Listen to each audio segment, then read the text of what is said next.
હસબન્ડના એક્સ્ટ્રામેરિટલ અફેર્સના પુરાવા પ્રૂફ ભેગા કરવા એ લીગલ છે? શું વાઇફના એક્સ્ટ્રામેરિટલ અફેર્સના પુરાવા પ્રૂફ ભેગા કરવા એ લીગલ છે કે ઇલીગલ છે? હવે આપણા કાયદાની વાત કરું. આપણો કાયદો હસબન્ડ અને વાઇફ માટે કેમ બાયસ છે, કેમ અસમાન છે એ સમજી લો.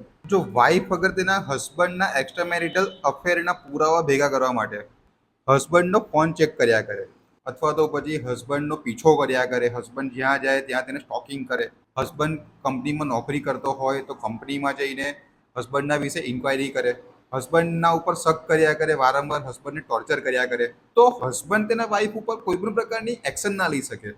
હસબન્ડ તેના વાઇફની ઉપર કોઈ પણ પ્રકારનો કેસ ના કરી શકે.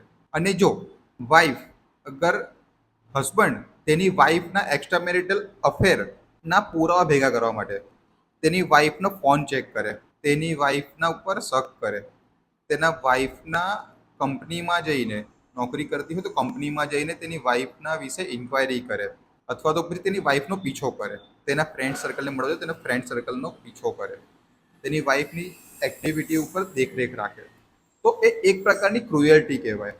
વાઇફ તેના હસબન્ડ આવું કાર્ય ના કરે, આવું કૃત્ય ના કરે, તેના માટે ઇન્જંક્શનનો દાવો પણ દાખલ કરી શકે છે, સ્ટેનો ઓર્ડર પણ લાવી શકે છે. આવી રીતે જો હસબન્ડ વાઇફ ઉપર વારંવાર શક કરતો હોય તો વાઇફ તેના હસબન્ડ ઉપર ડોમેસ્ટિક વાયોલન્સનો પણ કેસ ફાઇલ કરી શકે છે.